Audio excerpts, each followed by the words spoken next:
Hi, and welcome to another episode of Can't Stop the Growth. I'm your host, Chad Peterman, and today we have a little bit of a change up. We are interviewing one of our members on the team here at Peterman to learn a little bit more about leadership, kind of his journey, and what he does now currently in a leadership role to grow the members on his team and to lead them in the right direction. I'd like to introduce Dan Bates, and welcome to the podcast. Welcome, Dan. Thanks for having me, Chad. Yep. My New Year's resolution this year was to be on a podcast, and I haven't heard back from Joe Rogan yet, so I'm excited to be here. Exactly. So we're a little bit lower budget operation than Joe and his outfit. However, I'm glad that we could make your New Year's resolution come true on the 20th of January. So I guess we're going to have to set some more goals moving forward. So right.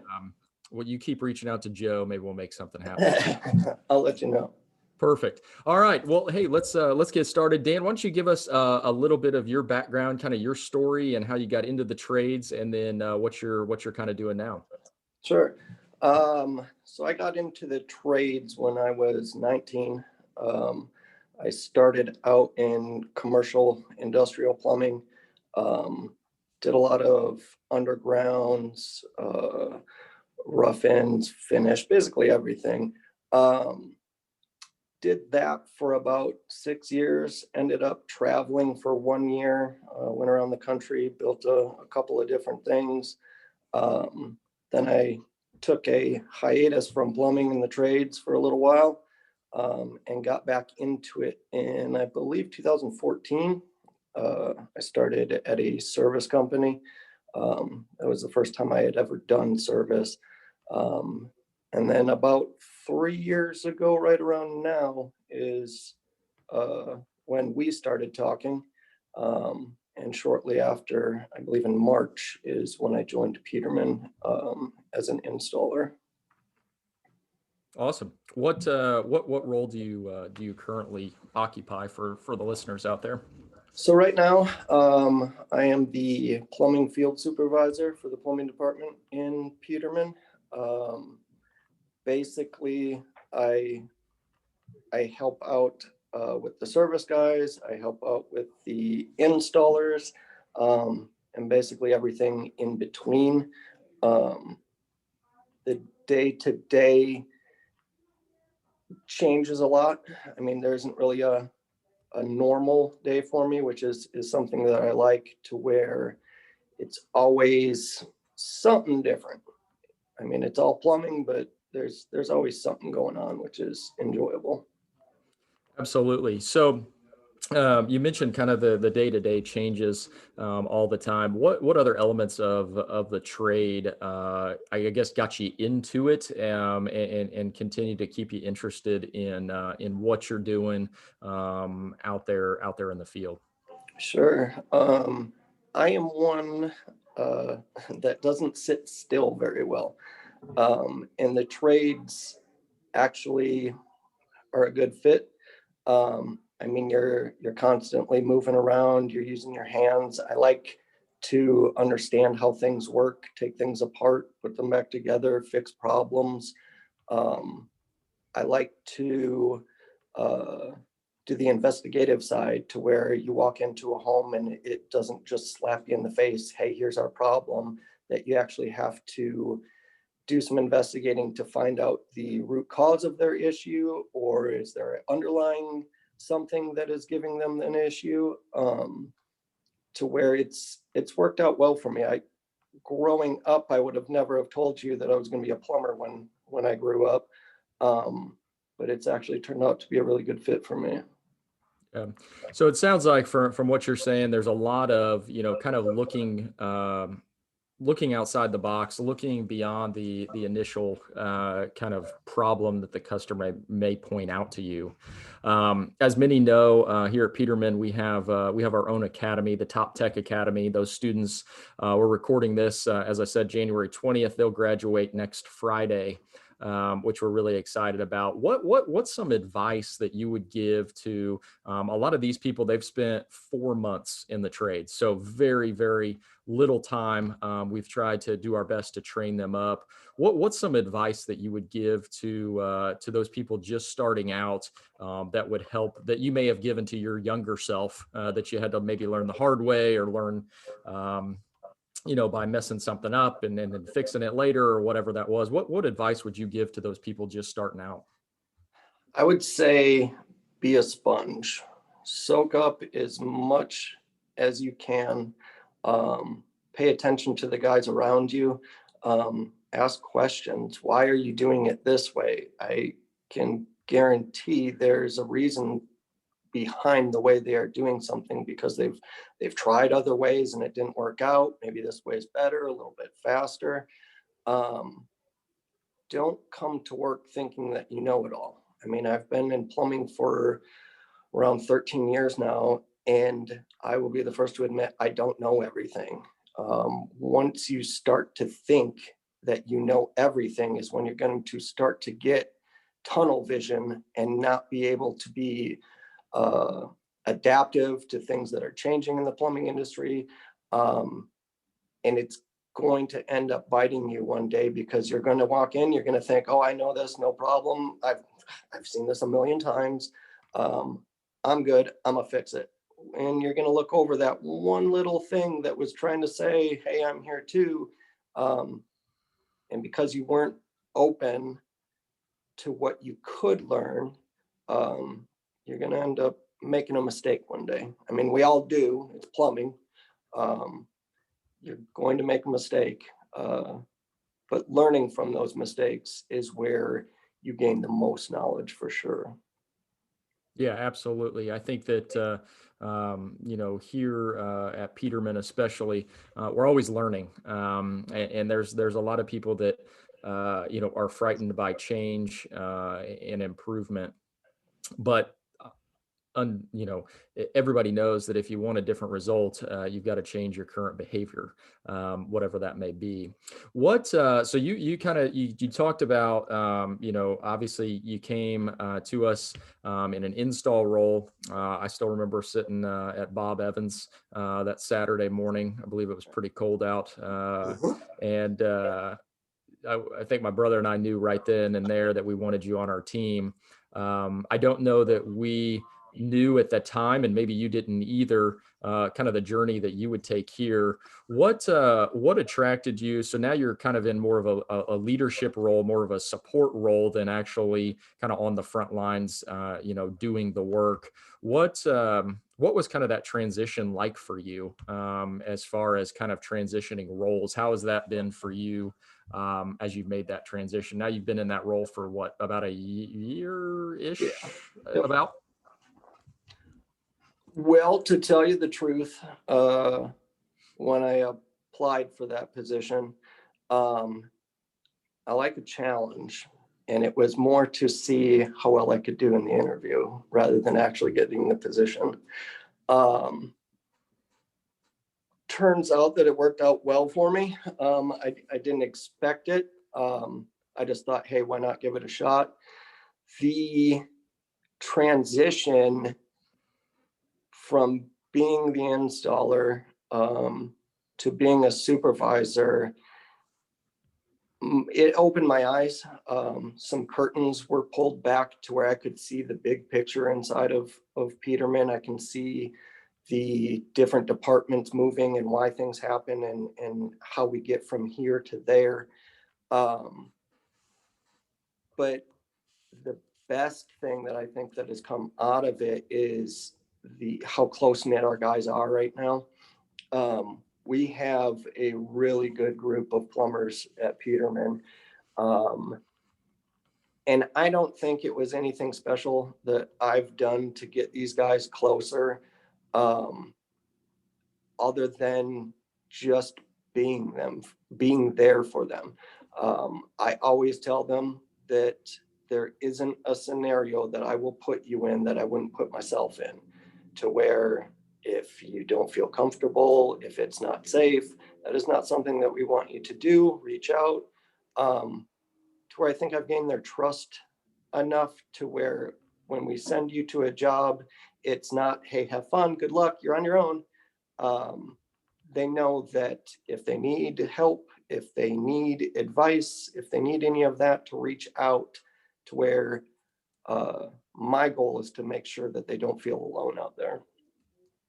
Absolutely. And I think you hit on some really important things and key aspects of leadership in general. I was listening to something this morning, and leadership is super simple, much like most things in life. If you can show true care and compassion for those that you lead, you're going to be a heck of a lot more successful than when we try to complicate it and just try different things. It really comes down to just showing a genuine interest. And I think you put it beautifully I'm not going to put you in a situation that I wouldn't put myself in. If it is unsafe or unfit or you're not comfortable, then let me know. But we've got plenty of people on the team that we can get someone there or create a different situation that's safer or whatever that may be. What I'm going to do a little bit of digging here, Dan, because obviously Alrighty. we've known each other for 3 years now. Yes, What sir. what happened in your kind of journey here? You said you went into that interview as kind of a challenge to see how well you could do, and what things in that interview, what what changed in your kind of outlook on leadership and different stuff, or did it change? I'm not sure. I'm frankly, I'm kind of curious. I was in the interview, and I remember it quite well. What tell me a little bit about your mindset as it relates to that instance and what kind of led up to that. So the hiatus that I took from the trades was law enforcement. I was in law enforcement for 4 years. I thought it was going to be a career path and something that I stuck into. And it turns out it was just another learning opportunity to help me with where I'm going, which led me to Peterman. Um, I like to lead by example these days. I mean, I don't expect you to come to work and work any harder than I do.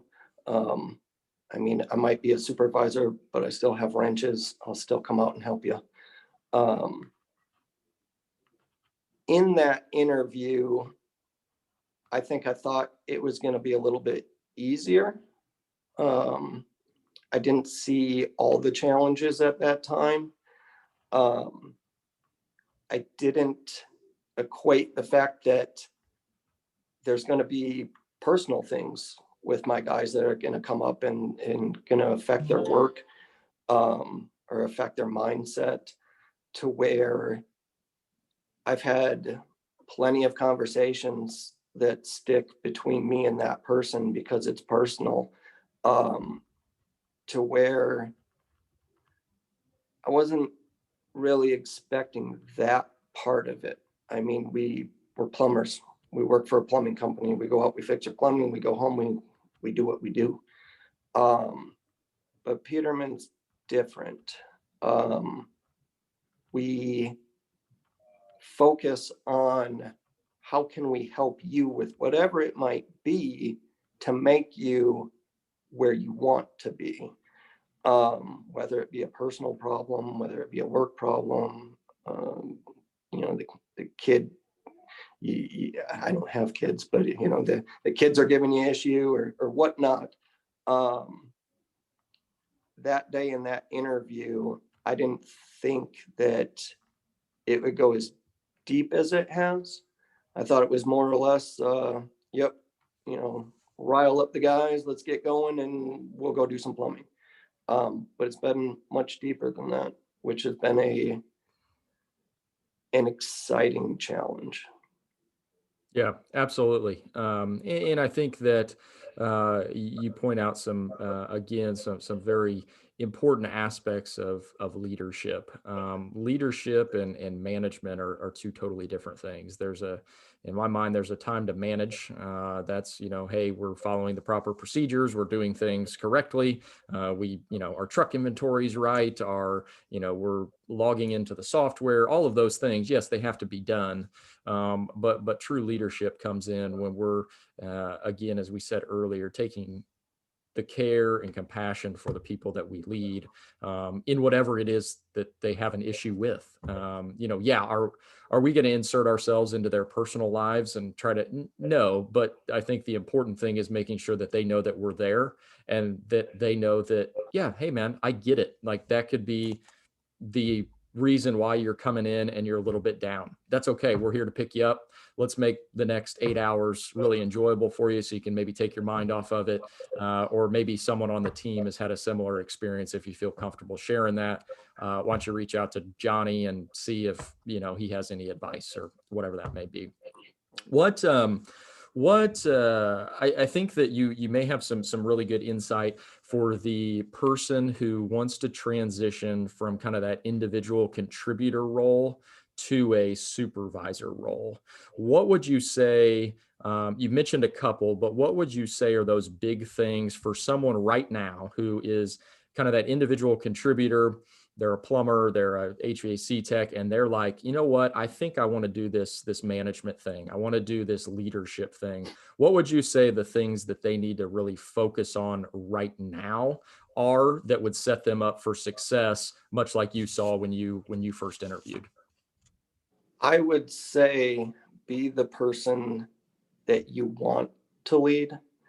Um, if you're asking people to do said job, and you're too lazy to come to work and do your own job,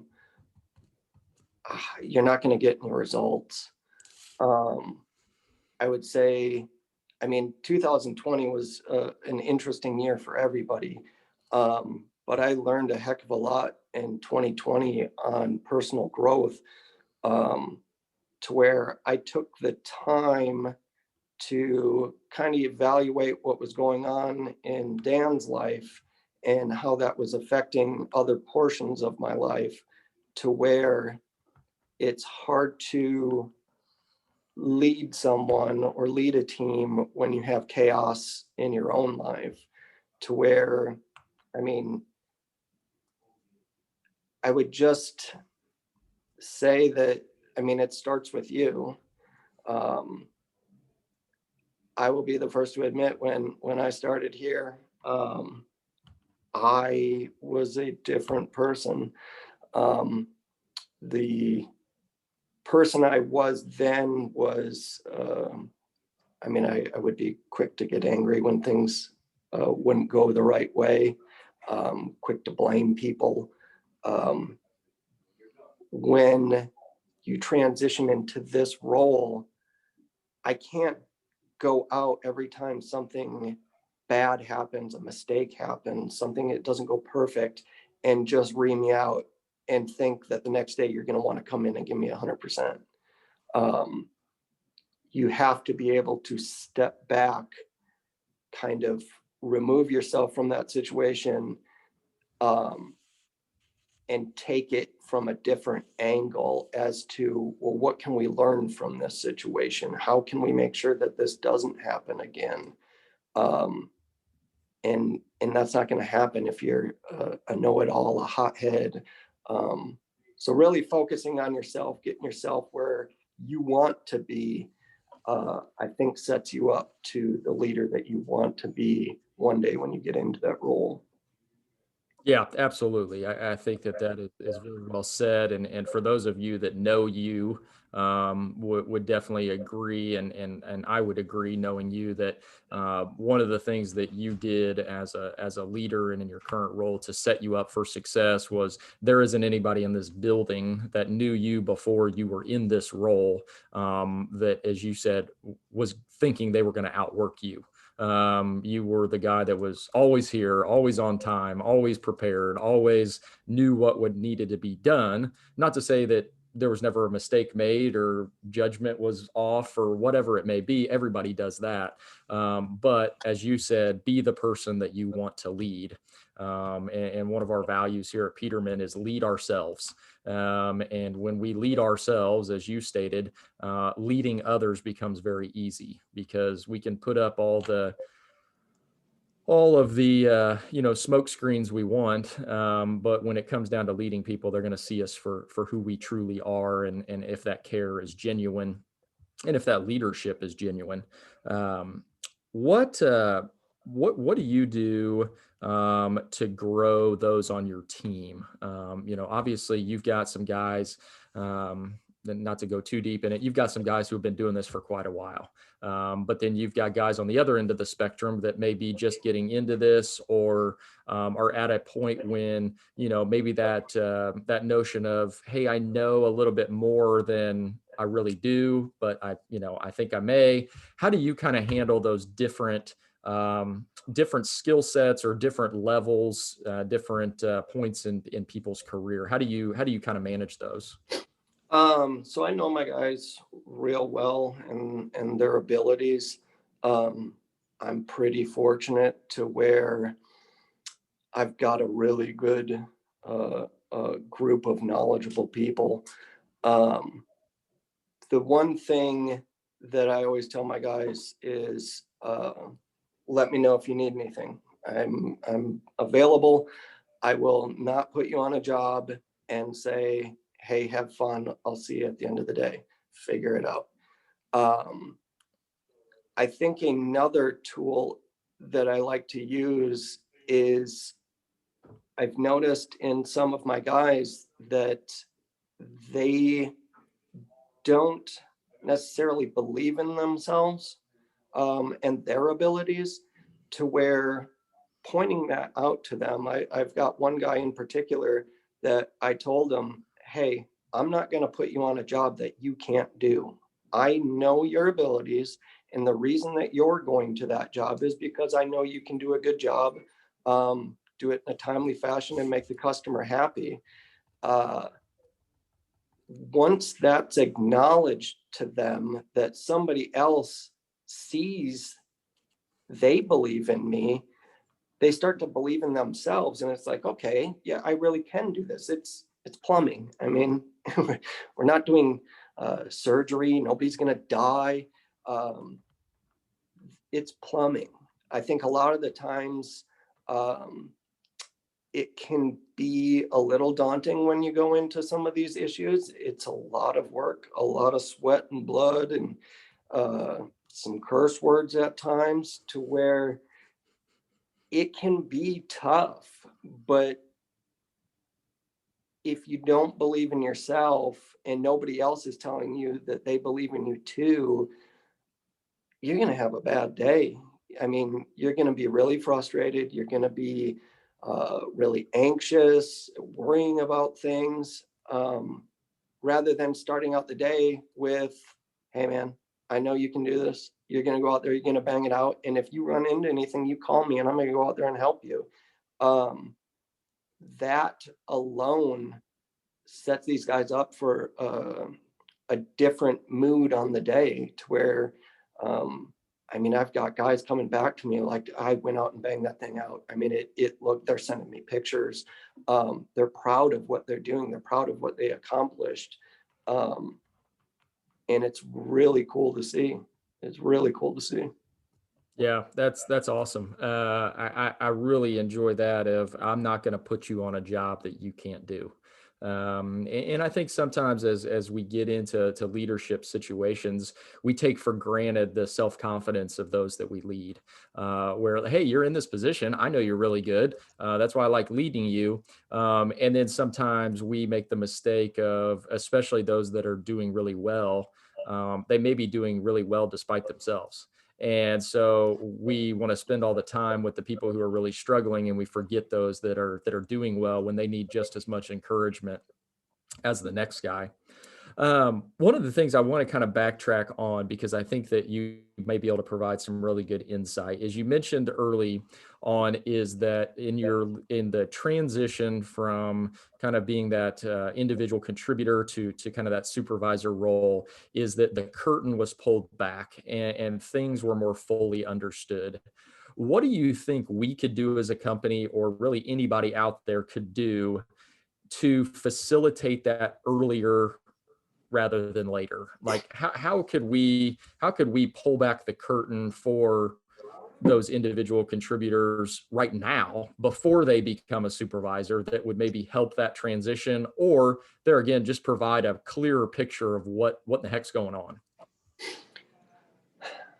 I think, at least in the roles that I've been in at Peterman, um, I didn't understand how much work was done in the office in the back. I mean, it's generally okay. They sit at a computer and they do something. I don't know what that something is, but they must do it because they're still here.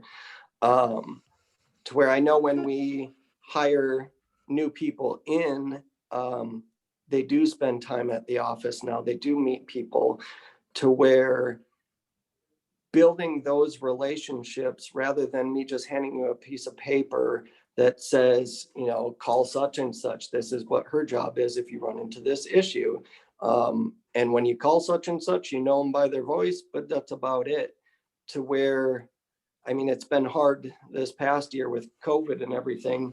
But the company meetings that we have, the uh, the little bit of interaction that we get at those company meetings, to where you can start building those friendships, those bonds, um, it really helps in the end, to where you're more willing to reach out and ask for help when uh, such and such person isn't gonna think you're stupid for asking this question. It's just another friend at work. Um, I don't. I mean, the process that we have from the point where a customer calls in to where a technician goes out, um, there's a lot of people involved. Um, I think once it gets towards that end stage, I mean, it's just like playing telephone, to where one person whispers something in here, and by the time it gets back, it's kind of different, to where you have to understand that nobody, if there is something wrong with the information that you're given, or something like that, it's not because somebody said, well, I don't care, I'm not going to be there. Um, People are going to make mistakes. I mean, things are going to happen. Um, but it's not something personal towards you. Um, and really, when I first started as an installer, I didn't know all of these roles that were in, on getting a job out the door and done. Um, I I mean, we were a little bit smaller back then. I think we were around 60 some people when I joined, and I looked at Workplace the other day, and I saw, I think, 198 or something like that. Close to it. Um, Yeah. right, to where, I mean, there are people these days, I mean, we haven't had company meetings in a while, to where I don't know who they are or what they do. Um, but when we were and able to have those get-togethers, you pretty much knew everybody, to where you knew where you had to go for such, X problem, or who you had to call. Um, and everybody was real close. And we're still at that point. It's just that we've had to find other ways of getting it done, like we're Zooming today. Um, but I still think that, I mean, it's still a close group here, even if we're at 198 now. I mean, that seems like a lot, but I mean, we're still very close. Yeah, definitely. I think that the understanding the whole process. I think in the trades, it can often get boiled down to something very simple. But as you really, hopefully, raise the level of the service provided, that process definitely gets more intricate, and we're trying to make things easier, sometimes we make them more difficult. And I think the thing that we do a good job of is when we do make something more difficult, and you mentioned this, is not taking it personal. If we find out something doesn't work, well, that's fine. Okay, let's find something that does. And getting that feedback, I think, is critical. I know you personally have done some really good work in kind of the plumbing department. There's oftentimes when a plumber will go out and sell a job, and then it's handed off to the install team, who's going to take either pictures, notes, and a box of parts and try to recreate what was, proposed to the customer. What do you do to facilitate, or what things have we put in place that facilitate that transition of information? I know we've gotten much better at it. We once were not great at it. What have you done in your kind of role as kind of that leader of facilitating that communication so that it doesn't end up in a telephone situation where one person told the customer one thing and then we're doing something completely different? Right. Well, when I first started into a supervisor role, I was at the install field supervisor. We had another gentleman do the service field supervisor. At that point, granted, he did a great job. I'll say I did a great job. But it was still a kind of us versus you. It's installers versus service guys. We always had somebody to blame if something didn't go wrong. Well, it was service guys. I'll talk to their supervisor and we'll figure this stuff out and get it going. To where now the one to blame is me if something doesn't go right. I don't have anybody to turn around and pass the buck off to. To where having it as one role now, I think, has brought the two, it's one department, but two sides closer together. The installers know that I was an installer. I was in the crawl space right next to you doing that grunt work. I know where you've been. I know what that job's like and what that entails. I've done service side before. I know what that job entails. I know what being on call is like. I never found it very enjoyable. So I know how that can affect your life. And knowing both sides, I understand when the constructive criticism comes back to me on how something could have gone better. And relaying that to these guys that, just because you're the first person there doesn't mean you're the last person there. To where we've gotten much better at ordering the appropriate stuff, giving good descriptions. Granted, there are times that it doesn't happen, but that's where I like to jump in. I get here, I don't know my technical starting time when I'm supposed to start, but I get here at 6. I like to go over the schedule that morning. If there is a job that is missing information, I like to use that time to dive into that, make sure things are ordered. I like and try, I'm not going to say I do it every time, but I like to try to stay on top of things to where it hits me before it hits my guys, and I can figure that out before it gets to that point. Are we 100% successful at that? No, but we're working on it. We're not turning a blind eye to these issues and saying, well, that's your issue. No, it's all of our issue. And if we can iron these issues out, there'll be less stress, people will be happier, jobs will go smoother, and people are going to enjoy their job a whole lot more. And I think the guys have seen a drastic change.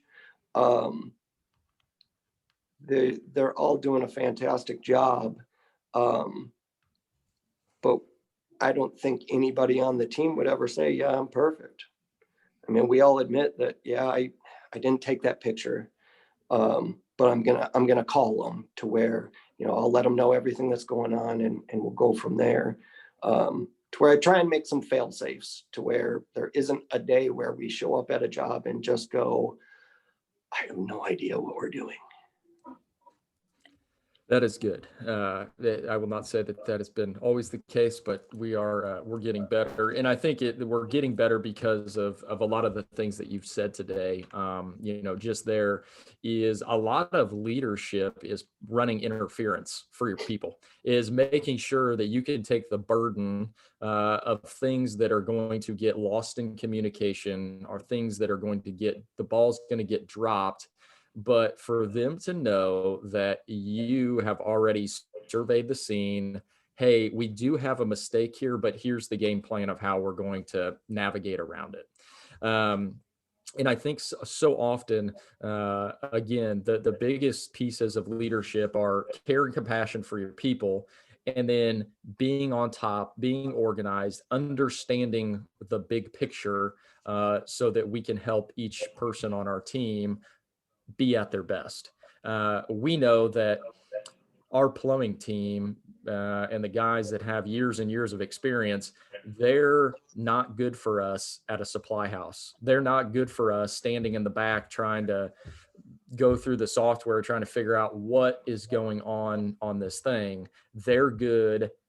They're at their best when they're there with the customer, when they have their hands on the equipment or the pipe or whatever it is that we need to solve that customer situation. So I think as a leader, understanding that, finding out where your people are at their best, and then running interference so that they can always be at their best. Don't make them take on challenges where you know that that's not really that's not really what they do. On a team, everybody's gonna have different roles. You don't make the 5-5 point guard, play in the post and rebound, and you don't make the center bring up the ball. So finding out who's on your team, where their strengths are, and then, as you said so eloquently, I'm never going to put you on a job that you can't do. But part of that is making sure that they're set up for success.